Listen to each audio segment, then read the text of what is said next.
So without further ado, I guess we'll just introduce Tziperman, and we'll talk about Snowball. Please use the microphone because we couldn't hear anything Chris said. Oh, sorry. Okay. Can you hear me now?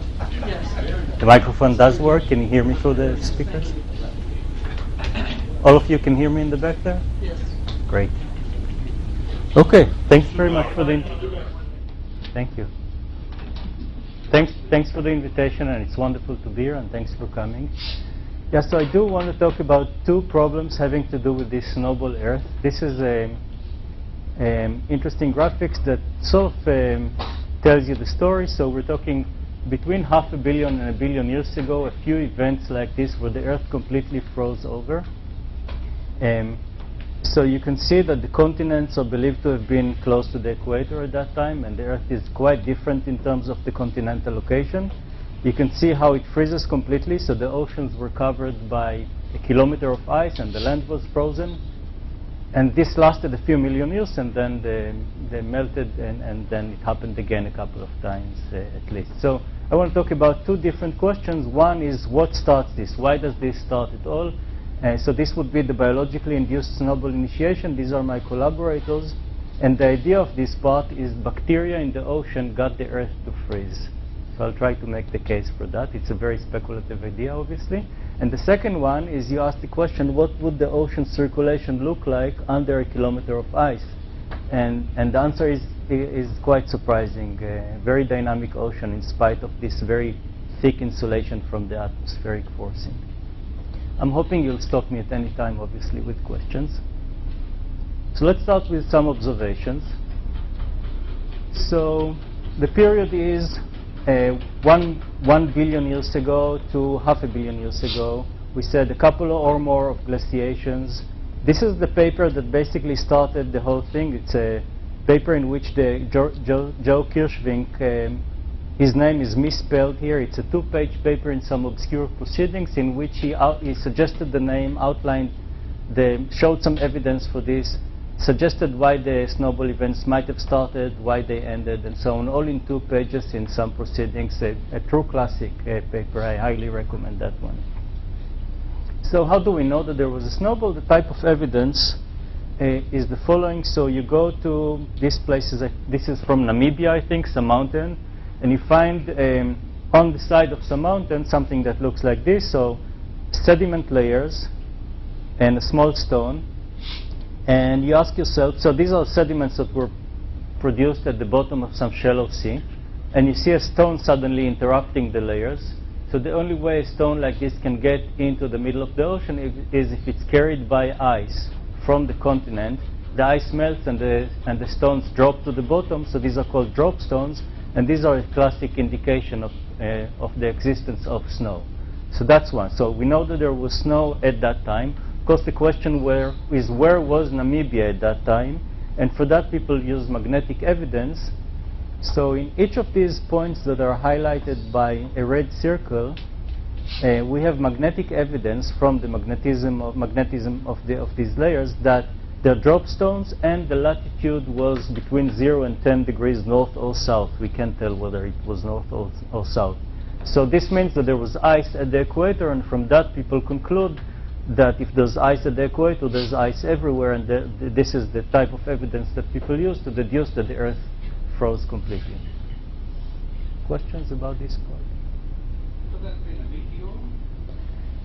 So it's not typical of a meteor. It's also not typical of a stone that would be thrown out of a volcano. It seems like the type of stones people find are stones that could only be carried by ice. That's a great question, obviously. What's the perfect circle to the right of the figure? This is a penny, I think, for scale. So it's a small stone, but you can find some drop stones that are as big as, me. Okay. Another interesting evidence is you find the type of minerals formed at that point that are called banded iron formations. So this is almost pure iron and iron oxides. And that can form, people believe, only when the ocean is completely anoxic, so no oxygen.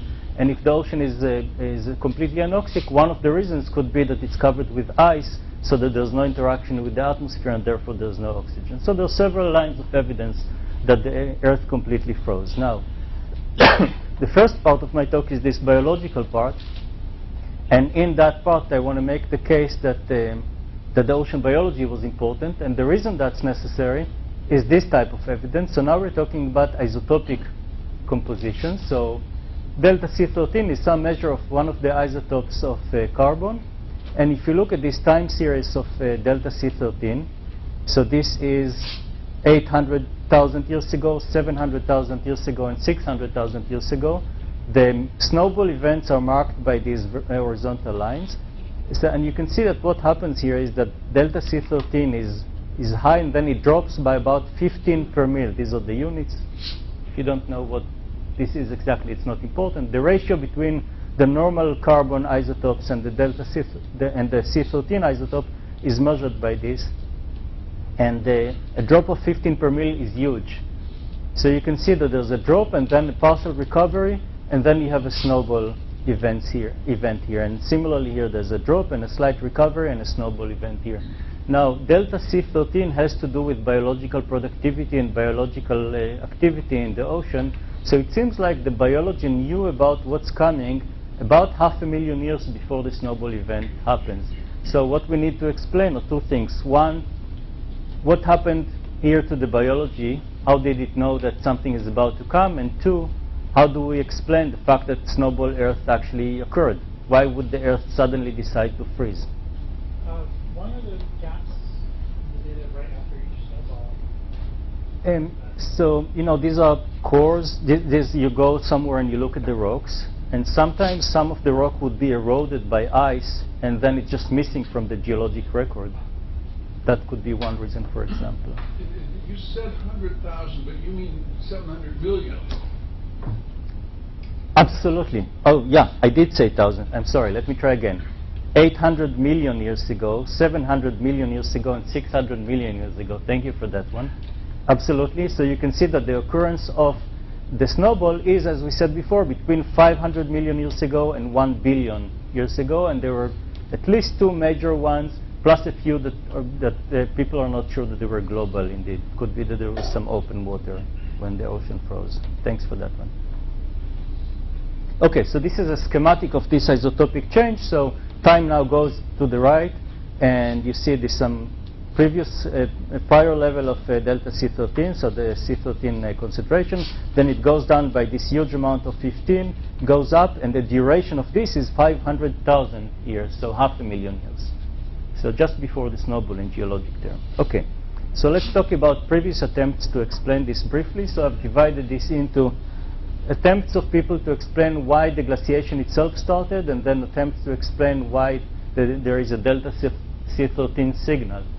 So, but the first thing to discuss is the question of, is there anything to explain? Because some people would claim that the snowball hasn't happened, it wasn't a complete freezing of the Earth, and that the isotopic signal is an artifact. So I'm just taking the assumption that the snowball did happen, and the isotopic signal is not an artifact, and I'm explaining this. And if it turns out that this is all an artifact, I'll just remove these PDFs from my webpage. Excellent. So we proceed anyway. So what Kirschvink suggested is that, first of all, the solar radiation half a billion years ago was about 7% lower than it is today. So that's one reason that it would be easier to get into a snowball, although it was even lower previously. It was 25% weaker 4 billion years ago, so why not then? So that by itself can't be the explanation. Another thing that people mention is, again, Kirschvink. So as I mentioned, that paper is really wonderful. If all the continents are at the equator, and remember there's no vegetation at the time, so the land has a high albedo, much higher than the ocean. So if all the continents are concentrated around the equator, then the majority of the radiation that arrives to the tropics is reflected, or a significant portion is reflected, and therefore the Earth would be cooled. So the idea is the continents wandered around, got to the equator, reflected the sun, and got the Earth to freeze. That's the explanation. However, you look at the continents, this is at 600-something million years ago, this is at 700-something million years ago. So, so the continents were around the tropics for a long, long time, but we didn't have snowball events happening at all of these times. So that by itself, again, can't be. And then people mentioned all sorts of other explanations. As for the delta C13, so explaining this signal that we saw before, there's a long list of explanations, but the bottom line is very simple. Suppose you have organic matter in the ocean, so just, live bacteria and algae floating in the ocean. They have an isotopic composition with a negative delta C13, so very low concentration of C13. If you now what's called remineralize this, so turns this into inorganic carbon in the ocean somehow, normally that's done by bacteria, then you inject into the ocean lots of negative C13, and therefore you can explain this signal. And most of these papers are basically relying on this mechanism. I'll show you in a second why that's not a good idea. So that's all the observations I was going to show. Any questions? Okay. So let's see. So here's one slide explanation of our proposed mechanism, and then I'll go into some details. So this is a schematic of the ocean. You see lots of lots of organic material here. This could be either eukaryotes or prokaryotes or bacteria or algae. And the deep ocean is anoxic simply because the oxygen concentration in the atmosphere is only 1%, not 20% as it is. But the upper part of the ocean is with oxygen. So now suppose that at some point, due to evolutionary processes, these creatures became bigger. Or essentially that they stuck together for some reason. So now, because they're bigger and stick together, it's obviously a speculation, they would fall into the bottom of the ocean. It's a nice volume we put there. So now you have lots of organic material in the bottom of the ocean where it's actually anoxic. This will be taken advantage of by anaerobic bacteria that can take advantage of this organic matter in order to produce the energy that they need. So these are that was the last one for the talk. Couldn't resist it, apologies. So once these bacteria consume the organic matter, they, as we said, the organic matter is released, the carbon in the organic matter is released into the ocean, and this reduces the delta C13. So this gives us the isotopic signal. You proceed beyond that, and let's skip that one. And it turns out that this process consumes, so regular bacteria would use oxygen. These bacteria instead would use Fe3 plus and SO4 2 minus, and they would produce these things which we'll be talking about later. But they also introduce alkalinity into the ocean. So if you're not familiar with what alkalinity is, it's not that important. The point is that introducing alkalinity means that you're lowering the CO2. So the bacteria release alkalinity and reduce the CO2, and because you reduce the CO2, you're getting the Earth into a snowball state. So again, in one sentence, what happened here is that due to some event, lots of organic matter sank into the deep ocean. It was consumed by anaerobic bacteria. They changed the chemistry of the ocean and reduced the CO2. That's the idea in one sentence. Now let me go into some details. So the first thing people always try to do is say, let's take this organic matter. This is symbolically organic matter. Assume that the bacteria that use oxygen will consume it, and they would produce CO2 and H2O, and this would now change the delta C13 concentration in the ocean. So we looked into this and came up with some nice idea, and we were ready to write a paper about how the delta C13 signal happened before a snowball. But then at that point I started hearing voices, and I heard I heard an angel tell me, aren't we forgetting something? What about ocean charge balance? Now, I didn't think the ocean is charged at that time. I didn't know much about biogeochemistry. The angel was my colleague Dan Schrag. And my experience going to the beach didn't show any charge issues, but so I had to learn about this and do the calculation, and here's what we found. So this type of diagram would repeat later, so let's go over the first one carefully. So we have time on the horizontal axis going from 0 to 2.5 million years.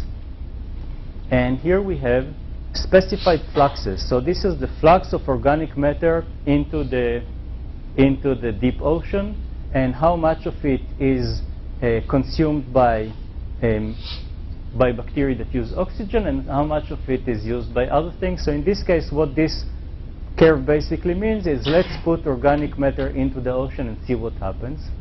And indeed, what happens is that you look at the amount of organic matter, that's this red curve here, and it goes down.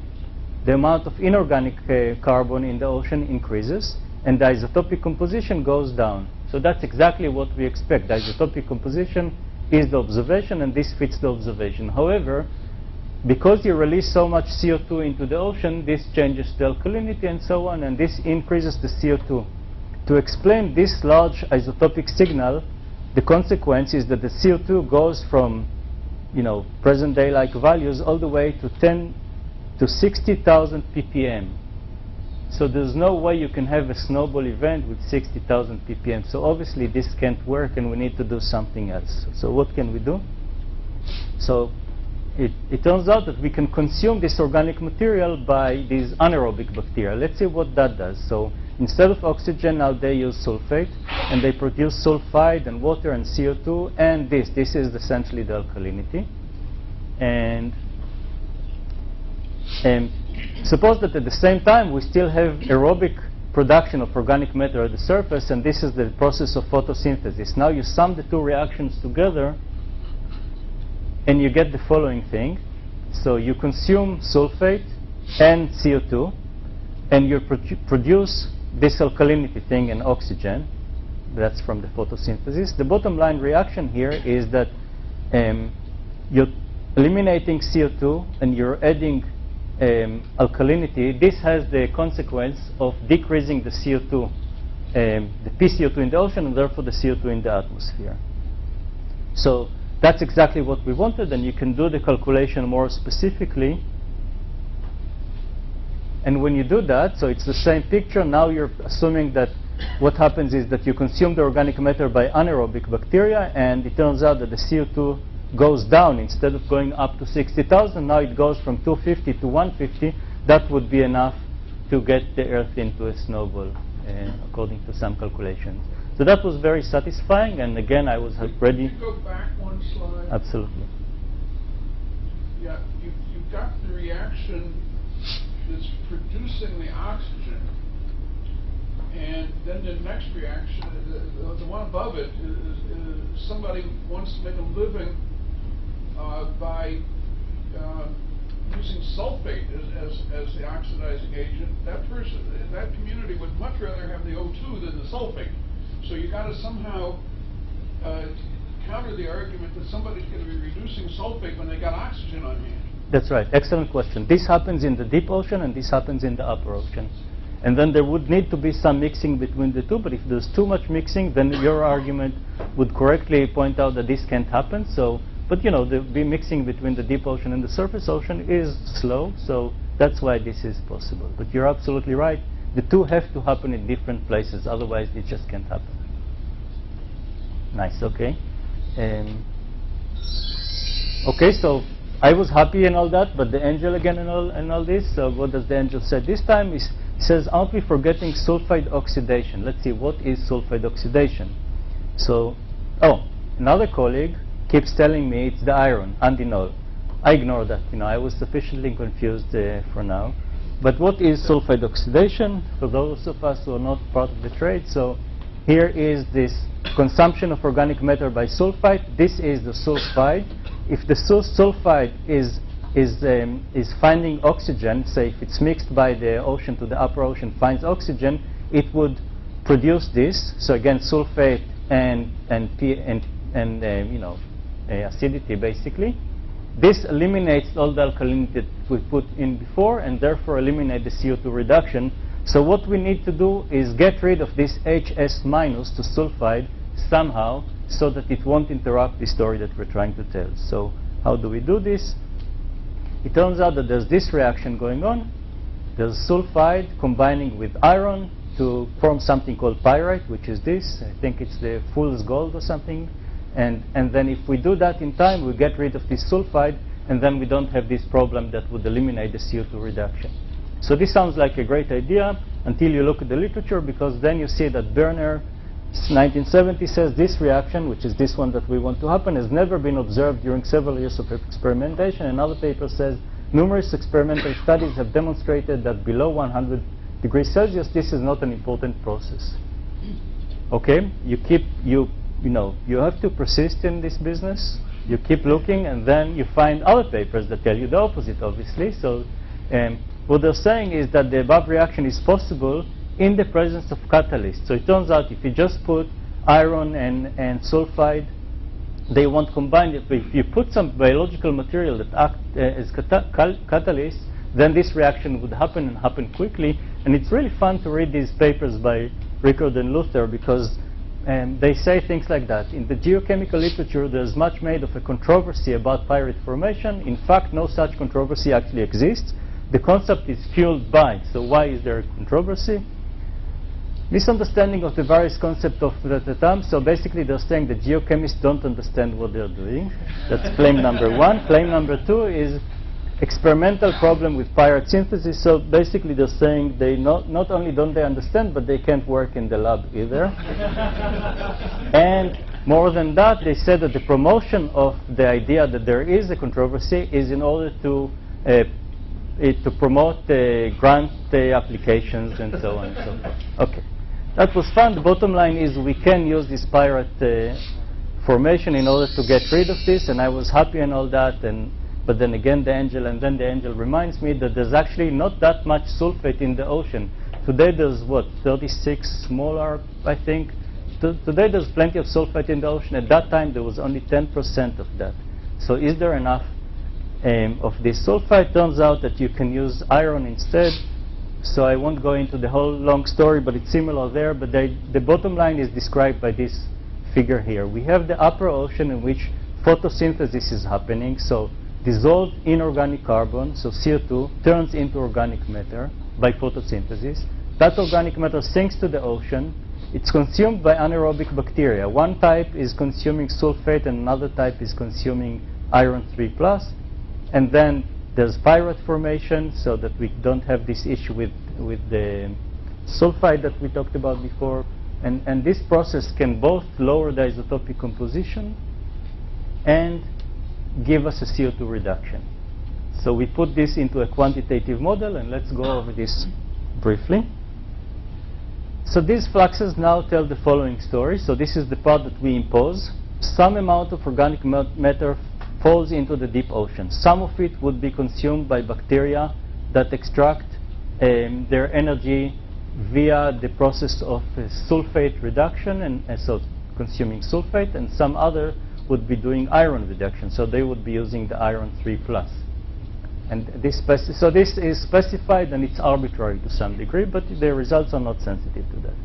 So what's the consequence? First of all, because you start with organic matter and you decompose it by bacteria, the red curve here, the organic matter mass, shows that the amount of organic matter goes down dramatically during this event. And again, we're talking 2.5 million years in this little simulation. The inorganic matter doesn't change very much. That's this one. The reason is that it's actually, as it's formed, it's immediately buried at the bottom of the ocean. That's part of this alkalinity thing that we've done. And the isotopic composition changes according to the observations by about 15 per mil. What else can we say? This is the carbonate system if you're into that sort of thing, so we can skip that. These are the burial rates. So you can see that the carbon that we produce, because we changed the chemistry of the ocean, isn't left in the ocean as CO2, but it's actually deposited on the ocean bottom.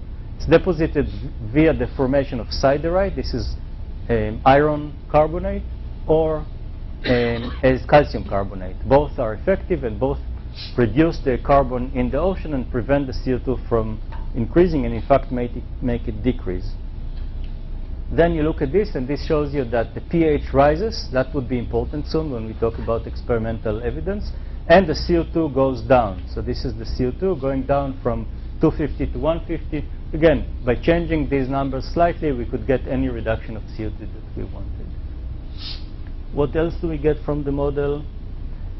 The amount of sulfate goes down. We didn't talk much about the iron, so never mind that. And the calcium ion also goes down. But I think that would be enough. Basically, we can declare victory because we can explain both the CO2 reduction and the isotopic composition changes.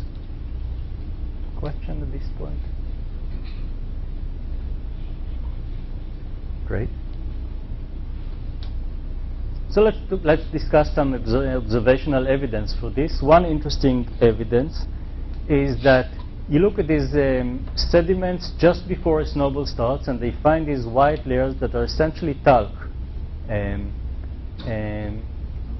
This is the same talc you buy, same talc you're using right now on a daily basis, presumably, for your daughter, baby daughter. And they said that talc can be formed only at high pH. Our mechanism predicts high pH, and therefore it's consistent with this, which is kind of nice. This is Dave Johnston, one of the collaborators who actually knows about that sort of thing. Another question is, can we find this pyrite, so FES that we discussed before, that was an essential part of the mechanism, can we find that? And it turns out if you look at sediments from that period, you do find pyrites in sediments, indicating that indeed it was formed at that time as potentially as part of this mechanism. However, sorry, there are two things. There's siderite and pyrite. So siderite we do find, but pyrites we don't find. So this is the this is the part we didn't discuss in great detail, but just like we had to bury FeS2 in order to eliminate the oxidation of HS, HS minus, we have to bury this in order to eliminate the oxidation of the iron. So we do find this, but we don't find that. And here's why it's wonderful to work on this period in Earth history, because this evidence was supposed to be at the bottom of the ocean, as part of this. But bottom of the ocean subducts. So it's the ultimate excuse, instead of the dog ate my homework, the subduction killed my observational evidence. So it's a wonderful excuse. I highly recommend that. Anyway, so you can see there's some observational verification, but not too much. And remember, the whole thing started when we said that there must have been something that caused this organic matter to fall into the deep ocean, maybe because the organic matter grew to be the creatures grew to be bigger, maybe because they stuck together. So there is an evidence that evolution was very dominant, was very active at that time. You look at the number of species as function of time, and so this is old and this is new, and this period right here is the period we're talking about, and you can see an exponential increase in the number of different species that are being observed in the geologic record. So you see that this was a period where evolution was very active, and you might want to believe that indeed, due to something like that, organic matter might have suddenly decided to sink to the bottom of the ocean. So, it's at least consistent. Of course, it doesn't prove anything. Yes? So the question is, why does it sort of go back up and down and repeat itself? Because wouldn't it just be a one-shot thing?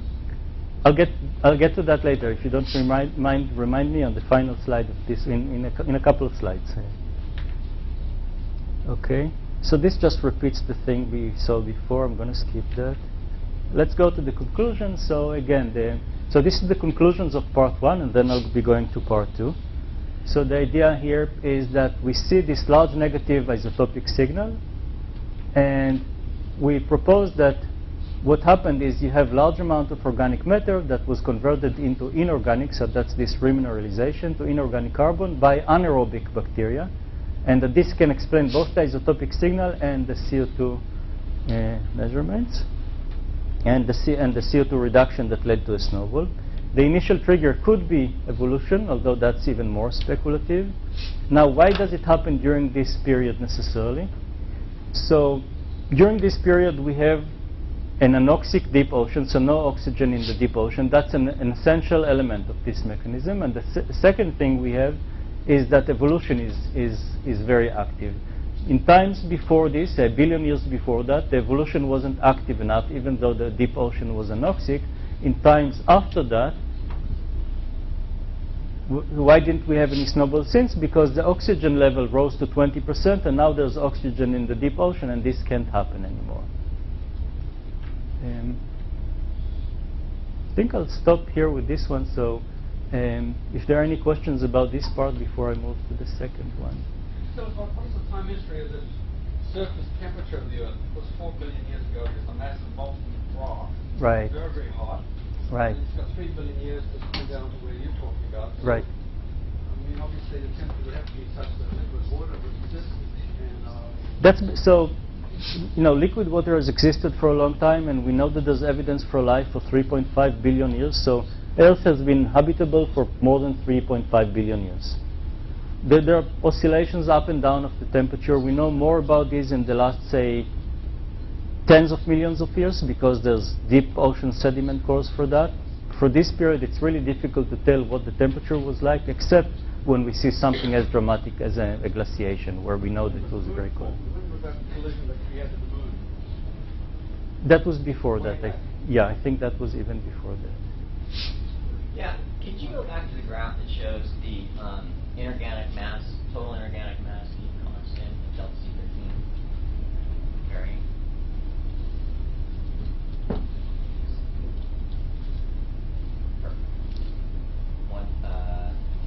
The one before the talcum powder line.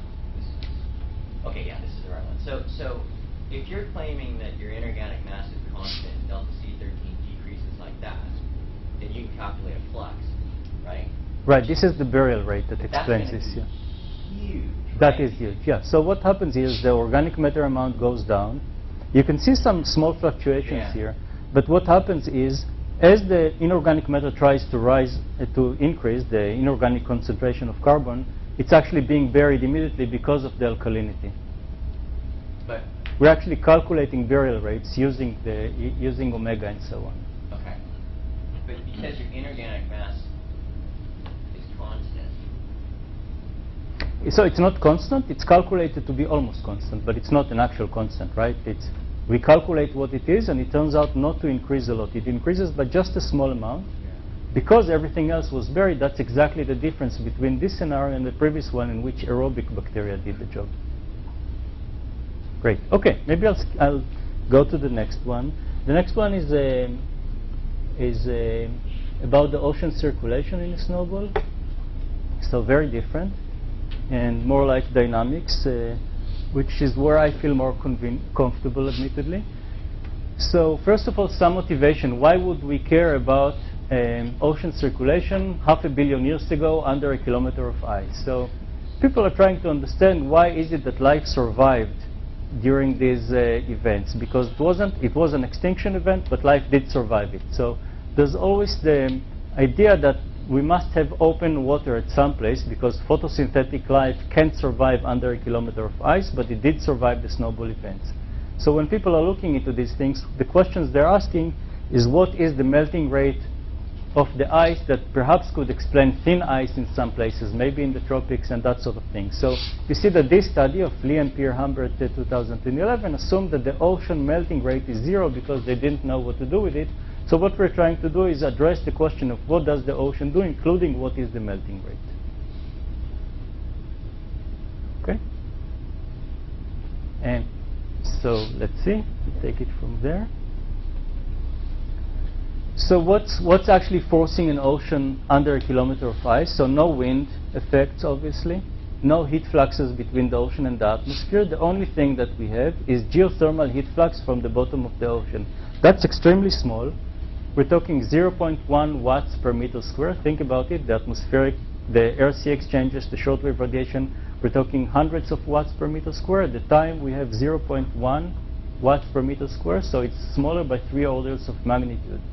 And normally people assume as a result of that the ocean would be very, very stagnant because the forcing is so big. Turns out that's totally wrong, and surprisingly enough. So what's drawn here is the structure of the geothermal heating that we prescribe. So we typically say, I'll show you that in a second, but basically that's what this is about. I'll show you that here. What did other people say about the Snowball Ocean? So these are 2 different studies calculating the ocean circulation. So what they calculated is a circulation that looks like today. You know, this is the overturning circulation in the ocean, latitude versus depth. You see water going northward, sinking, returning here. So 2 cells of overturning circulation, not very different from what the present ocean would do. You'll see soon that we get something that's just exactly the opposite of this. And this is another study. So again, we don't see anything that's totally outrageous here. The reason is that these people didn't have geothermal heat flux at the bottom of the ocean and didn't have thick ice cover, sufficiently thick ice cover, and also couldn't run this to a steady state. And these people, I think, had some open water, possibly. Can we turn some of the lights back on, or was that a problem there?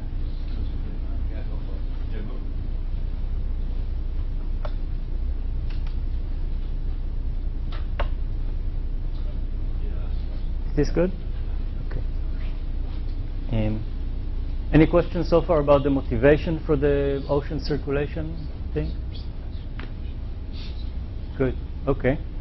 So let's see.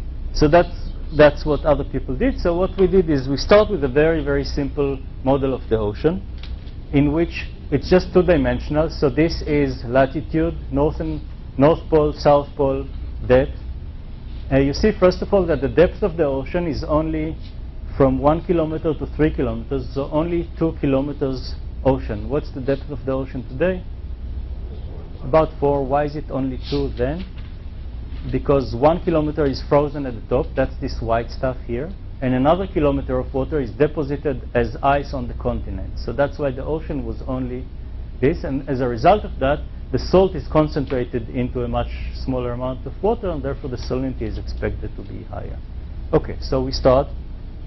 So this is our ocean. We prescribe a mid-Atlantic, mid-ocean ridge here, so just north of the equator. We try to move it to other places, and we start with the temperature. So the first thing we see is that in many areas the temperature is just uniform in the vertical. And the reason is that it's heated from below. If you heat something from below, it will mix. So the ocean just is heated from below and it's mixed vertically. So that's already indicating that it's not stagnant. So if you're a geochemist interested in the geochemistry of such an ocean, after a snowball occurred, not as before, we're talking before a snowball occurred, you can't assume that the deep ocean is isolated from the surface ocean, because they're going to be very well mixed. That's one. Second, in the present day ocean, the heat flux from the bottom of the ocean is higher. It's enhanced over mid-ocean ridges. So we prescribe a somewhat enhanced heat flux, and therefore you see that the temperature is higher over the ridge than in other places. And the temperature is going from minus 3.3 to 3.7.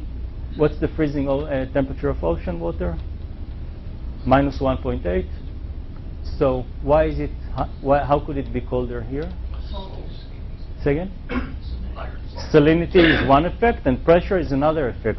The surface of the ocean is under a kilometer of ice, so that also reduces the freezing temperature. So that's why it's cold, and it's basically very uniform. The temperature variations are only half a degree, very small. Okay, we move on to salinity. We see some salinity gradients here. Again, very small, from 49.6 to 4, so half a ppt. Yeah, ask your question. We'd be delighted to hear it, please. Sorry, we were talking. I was just wondering if the enhanced salinity would have a significant impact on the biology and survivability.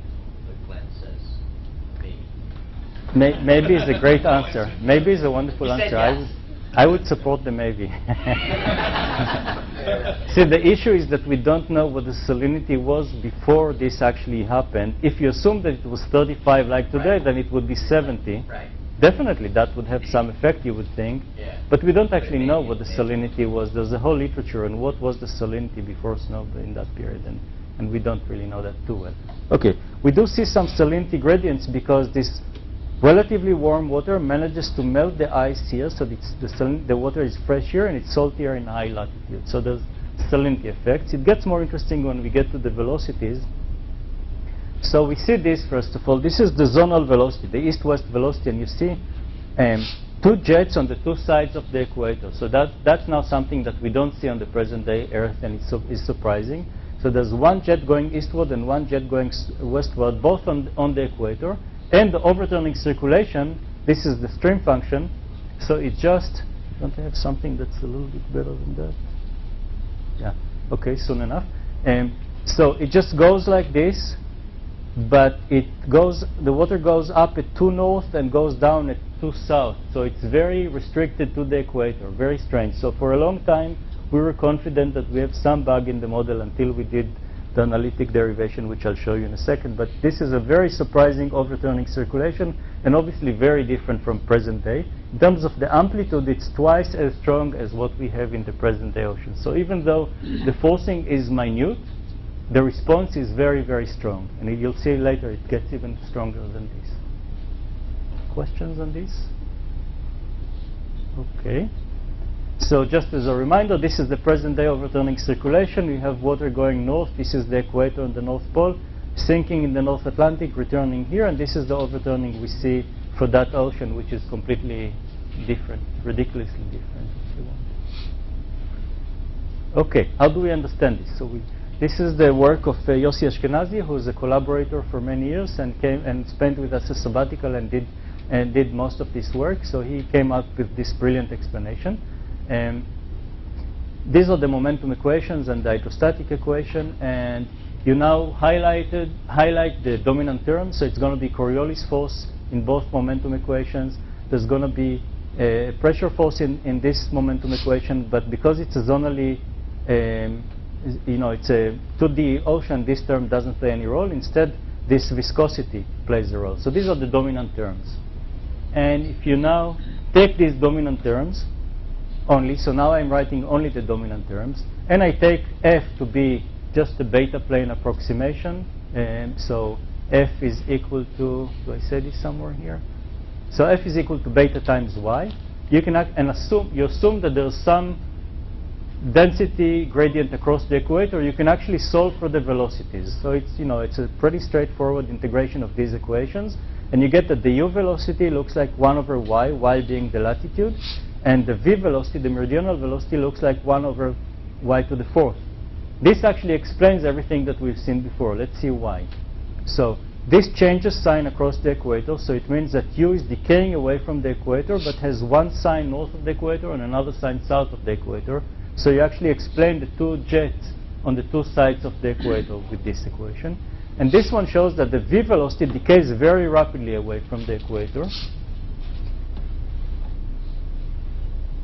That's consistent with the fact that this is the V velocity, right? This arrow is the V velocity. Indeed, doesn't show up here and here. It's only significant at the equator. So this way we explained both the jets and the narrow overturning circulation around the equator analytically. So now we can have confidence in the numerical model results. Questions? So where does mu h come? Where is? Canonical diffusion. Okay, excellent question. So let's see.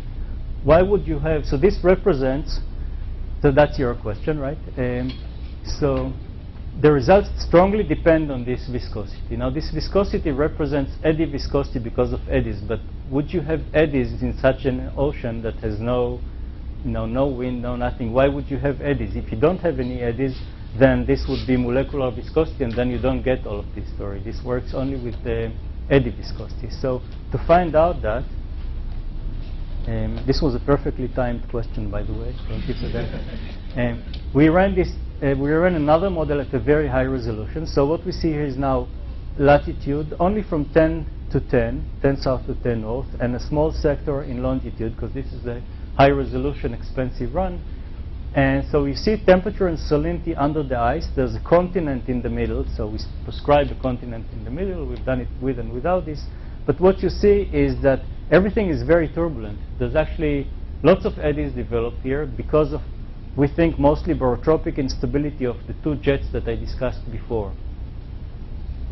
So the ocean is turbulent, and therefore that eddy viscosity comes from these eddies. This is the U velocity, and you see actually multiple jets if you look at this carefully. So some of these jets are eddy-driven. This is like the jets on Jupiter and stuff like that, which are presumably eddy-driven. This is the MOC. This MOC is driven by this viscosity that's not an eddy viscosity, but the actual eddies themselves drive an MOC, just like we did before. So this confirms the things we did before. Here's an interesting one. This is the melting rate. So you see a melting rate at this point, at this corner of the continent, that's 10 times larger than estimated before using all sorts of coarse ocean models. And the reason is that you have upwelling of warm water at this point that managed to create a very large melting signal, 10 times larger than was estimated before. So we were hoping that this would lead to some open water in this case, in this area, which could resolve the issue of survival of photosynthetic life. But it turns out that it's very large but not large enough.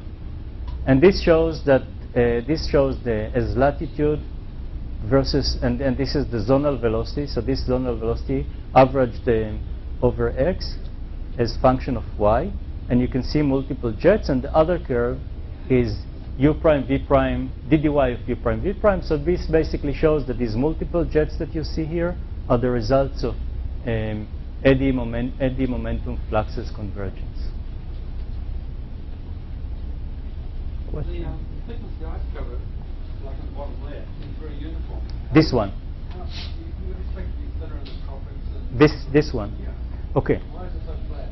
Because in this case, it's because this is a very expensive run. This isn't actually a model in which we calculate the ice thickness. We just prescribe it to be constant. Previously, we had a separate model to calculate the ice thickness, and there it was varying. But here it's just prescribed. In order to have the ice adjust, you'd need to run the model for hundreds or thousands of years at least. But we can't afford. We could afford running this only for a few decades. So in this case, the ice is prescribed. Is there any way of knowing what it might be? In the previous ones, you could see the shape.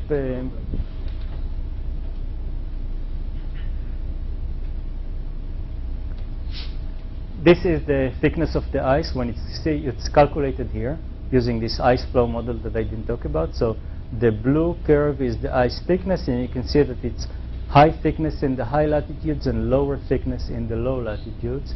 And that's because there's both melting and sublimation at the low latitudes. This was calculated by Goodman and Pierre Humbert 2003, and we're just using basically a corrected version of their model to do this. Other questions?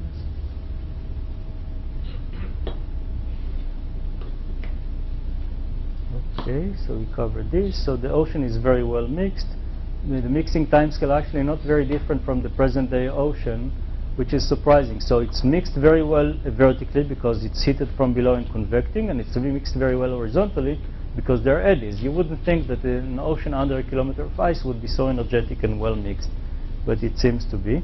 Then we just did the whole calculation again in 3 dimensions, calculating the ice thickness and the velocities and the MOC and everything in 3 dimensions using continents that are reconstructed by geologists in the actual shape of what these continents are believed to have been, and so on. And basically this just confirms everything that I've told you based on simpler models. So there's nothing new here. If you believe in realistic models, this is slightly more realistic, and therefore you might want to be more convinced than you would by the simpler model.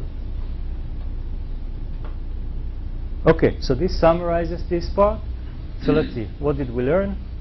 That the ocean circulation under thick snowball ice is driven only by a very small geothermal heat flux at the bottom. We said 0.1 watts per meter squared. That it's dramatically different from present day, especially because of this overturning circulation here. The fact that it's very well mixed vertically, which is not the case in the present day ocean.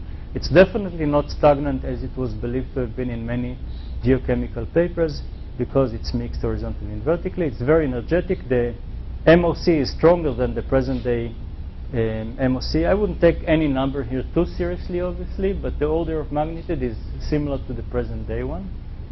And we find large local melting in some areas. That's not necessarily sufficient to lead to open water that can explain the survival of photosynthetic life, but it's still interesting that the melting can be very large because of ocean dynamics. So if you're interested in this problem of the survival of photosynthetic life, you definitely have to consider ocean dynamics as well. You can't just do ice and atmosphere. I think that's it basically. Thank you very much.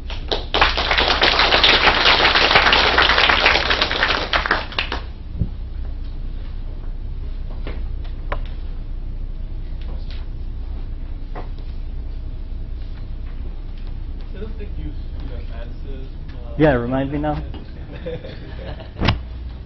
So remind me again. I was saying that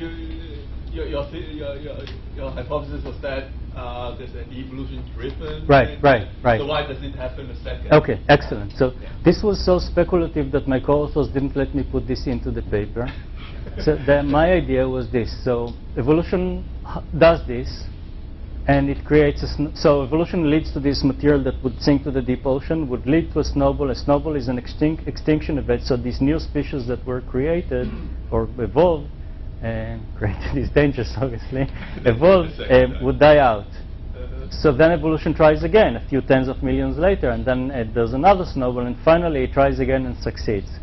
I mean, this is obviously even more speculative than anything else here, but that's my favorite answer to this question. Why did it happen again and again? And the time scale of a few tens of millions of years, people tell me, are not unreasonable for evolution time scales. But again, I would think there might be the appearance of brine pools on the surface of the ice. It might be liquid. Has that been discussed? I think the temperature of the surface is going to be very low, like minus 50. And so it's not likely that you get actually melting. But again, you could have brine pockets in the ice. I see, brine pockets. Yeah, you see some of this, unlike sea ice today, some of this ice at the top of the ocean is not just from freezing seawater, it's actually from snow accumulation. Some people actually, Goodman has a paper in which he differentiated between the two. So the top part is going to be just fresh water, and the bottom part is going to be frozen seawater, possibly with brine pockets, absolutely. It has to be melting or it wouldn't drop rocks. It has to be melting or it wouldn't drop rocks. Okay, good point. If you think about ice is a fluid, right? So so on a long enough time scale, a rock could penetrate the ice and fall down. And we have 5 million years at least for each of these events, but yeah, I mean. I don't know anything about these ocean circulation models, but in present day, I don't think diffusive heat flux is important, but in your scenario it is. Do you have diffusive heat flux in there in addition to your eddy diffusivity? Definitely, yeah. So that's insignificant still? You know, the vertical mixing happens through convection, so the mixing is completely negligible because of that. The model represents convection by immediately mixing everything. So you heat it from below, therefore you're forming density that's lightest at the bottom of the ocean. The ocean model sees that, and within one time step it mixes the entire ocean. This represents the convective processes, which would take hours maybe. What's your time step? We're talking hours for the temperature and salinity, and less for the barotropic field, obviously.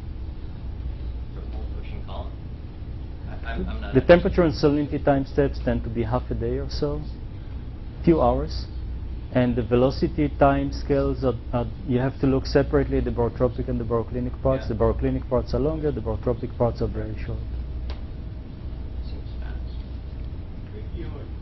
Yeah, I think just follow the question, because your result is not so critically, in fact, it's vertical mix. That's why you get turbulence. Maybe you should try to do some like Archive dissimulation to make sure. Because I'm not convinced that you can just, because it's so critical. Yeah, I mean, what you could do is estimate the flux Rayleigh number and ask, this is a Rayleigh-Bernard convection problem, right? You hit something from below. But it's a Rayleigh-Bernard convection problem in which you don't specify the temperature at the top of the bottom, you specify the flux. So there's something called the flux Rayleigh number. You calculate that, and it's within the range that would lead to turbulence and convection. So it's consistent in that sense. Another question. So what about volcano would do this whole thing? Volcano. What? Volcano. Volcanoes have been invoked as the mechanism by which snowball events stopped. So the way this works is today volcanoes emit CO2 into the atmosphere, and then the ocean absorbs the CO2 through, never mind, silicate weathering, if someone knows about that.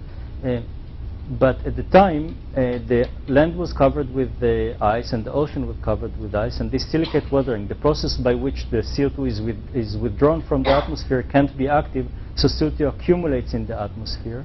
The ice can't stop volcanoes from emitting CO2 because just a little bit of heat from the volcano would melt the ice. So for 5 million years, the CO2 accumulates in the atmosphere, and then eventually the greenhouse effect is so strong that it melts the ice. This was, again, suggested by this Kirschvink paper, the 2-page paper. You can see now how wonderful a paper that is. Yes, so the degree of the turbulence would depend on the spatial scale of the heat and its location, the thermal heat flux.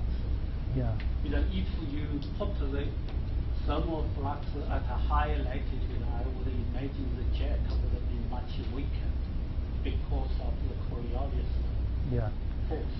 Well, I think the turbulence depends on barotropic instability of these two jets, and then this barotropic instability leads to eddies, and the eddies lead to additional jets. The two original jets don't depend on the horizontal distribution of geothermal heat flux. When we run this with no variation in geothermal heat flux, then the system is completely symmetrical with respect to north and south, but there's still a pitchfork bifurcation happening, so the symmetry is broken, and you get two jets in some direction. There are two solutions in this case, you know, eastward and westward jet or westward and eastward jet. Both are legitimate solution. And then you could have barotropic instability of these jets that would lead to eddies and so on. So I think the eddies depend on the jets, and the jets don't depend on the spatial structure of the geothermal heat fluxes, would be my answer. You mentioned that the landmass or continents originally or initially constituted near the equator, but there's a slow pace to move those landmasses forward. So I'm wondering during which stage of this pace will be matching your realization? I'm not sure I understood. What's migrating? The continents, yes. Landmass originally constituted near the equator, but then we see it's That's right. That's right. Direction. I showed two reconstructions from 630 million years ago and 750 million years ago. In both cases, the continents were roughly in the low to mid latitudes. That's probably an important factor there. Right. My question would be that during which time, when the landmass moving forward, then we saw that evidence for mineralization. Is there any relationship?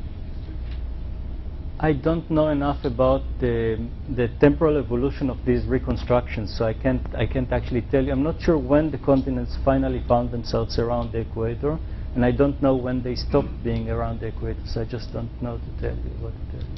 Right. Well, I don't have a study of it yet, but well, to me, if the mass constituted of the equator is certainly, well, give the Earth a different rotation axis from now, then that makes the phase and the Earth to some solar installation.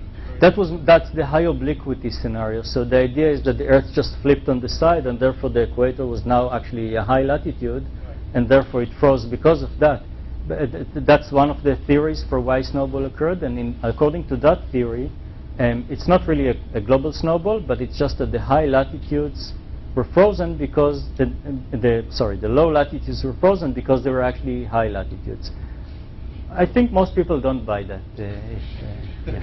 And also there's this evidence of the banded iron formation that I mentioned before indicates that there was no oxygen in the ocean, and therefore that there was a global ice cover, because so you conclude from that there was a global ice cover. So that's also consistent with the existence of a global glaciation as opposed to the high obliquity mechanism that will only give you freezing at the low latitudes.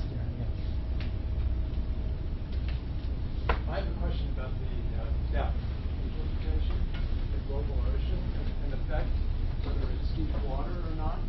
So all the mineral phases that are used to argue what the conditions were, you can find them in modern tropical deltaic environments now. And so it seems to me critical to the argument that it's a global phenomenon and that it's water. So how is that actually determined that it's not a shallow water diagenetic? Yeah. You know, I mentioned on one of the first slides that there's a whole debate about this, and that there's a strong community of people who know about this much more than I do, who believe that there wasn't a global snowball event. And they're raising arguments like you are, and I definitely can't answer that. I guess my approach was, let me assume that this did happen, how did it happen, and what would happen then? As I mentioned, there's definitely an uncertainty, and You can find many, many papers that would argue that this was that the isotopic signal is diagenetic, and that the glaciations weren't global, and that there was a slush ball instead of a snowball. And, yeah, definitely a legitimate big literature. One more. Yes. So have you considered methane production as an important process during the initial breakdown of the I haven't, but a slide that I skipped is my colleague Dan Trug suggested the mechanism by which methane production in the deep ocean from methane clathrates would give you both the isotopic signal and the glaciation. I can tell you about this later if you'd like. I have all sorts of reasons why we shouldn't believe that one, and why this one is much, much better. He's a co-author on both. He can choose the one that he likes. If we have more questions for the speaker, feel free to join us in 1:15 for lunch. And for students, at 2 is a good time. If you don't want lunch, you can have questions.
That's not right.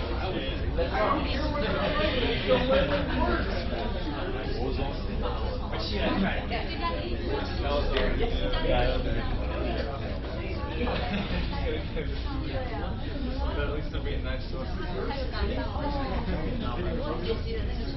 Yeah, that's why. Yeah, I just do thinner shipping at a good price on everything. So, like, yeah, the other thing, like, I was thinking about where these other random sites that have, like, much cheaper, just but the only downfall is when you gotta make from